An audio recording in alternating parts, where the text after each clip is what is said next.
ఓం శాంతి. బీకేస్ కిచెన్కి వెల్కమ్. ఈరోజు మామిడి తండ్రి చేసే విధానం నేర్చుకుందాము. మామిడి తండ్రి అంటే కొనుక్కుని తినడం బాగా మంచి అలవాటు మనకు కదా, కానీ మనం ఇంట్లోనే తయారు చేసుకుంటే వాళ్ళు ఎలా చేశారు, కొంతమంది చెప్తారు కదా వాళ్ళ చేతులతో ఎలాంటి చేతులతో చేశారు, ఏమేమి కలిపేశారు అనేటువంటి అయినా కానీ తినడం మామిడి తండ్రి అంటే అందరికీ ఇష్టం ఉంటుంది కనుక ఇంకా అవన్నీ లెక్క చేయకుండా కొనుక్కొని తింటూ ఉంటారు. కానీ మనకి ఇప్పుడు మామిడి పళ్ళు సీజన్ మామిడి పళ్ళు వస్తూ ఉంటాయి కనుక బాగా మగ్గినటువంటి అంటే బాగా పండాలి. అలాంటి మామిడి పళ్ళు తీసుకుంటే తొందరగా ఇది మంచిగా వస్తుంది. ఎండలో పెట్టుకుని చేసుకోవడం మనకు తెలుసు, కానీ ఇప్పుడు ఈరోజు నేను ఎండలో పెట్టకుండా అది చేస్తాం. కానీ అది కాకుండా ఉడకపెట్టి ఇంకా ఎండతో పని లేకుండా మనం ఇది చేసుకోవచ్చు. మామిడి పళ్ళని ముక్కల కింద కోసేసి ఒక్క 5 నిమిషాలు ఇలాగ ఒక్కసారి మగ్గించుకుంటే తొందరగా గ్రైండ్ అవుతుంది. ఏమైనా పీచులాగా ఉన్నదంతా కూడా మెత్తగా అయిపోతుంది. అలా గ్రైండ్ చేసుకుంటే చేస్తారు ఇలాగ మెత్తగా గ్రైండ్ అయిపోతుంది. మనం మామిడిపళ్ళు యొక్క స్వీట్ని బట్టి మనం పంచదార కానీ బెల్లం కానీ వేసుకోవాలి. కలిపిన తర్వాత కొంచెం టేస్ట్ చూస్తే ఆ స్వీట్ బాగుంటుంది. కొంచెం ఎక్కువ తీపి ఉండగానే చూసుకోవాలి. అప్పుడు తినేటప్పుడు మంచిగా అనిపిస్తుంది.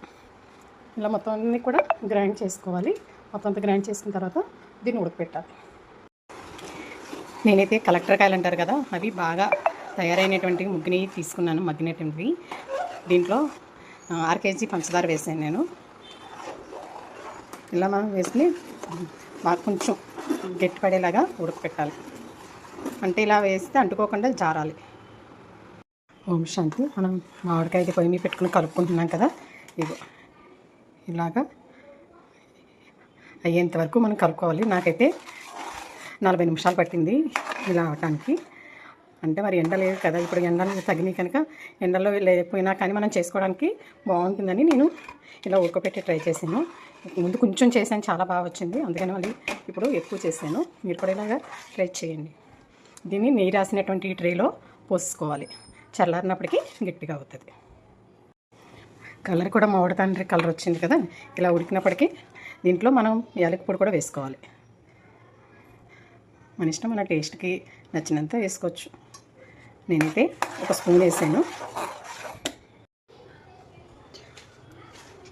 చూసారు కదా, ట్రేలోకి కొంచెం నెయ్యి కానీ నూనె కానీ రాసుకుని వేసుకుంటే చల్లారినప్పటికీ గట్టి పడుతుంది. ఒకరోజు ఎండ పెట్టుకుంటే చాలా ఫిట్గా ఉన్నట్టు కింద ఉంటుంది.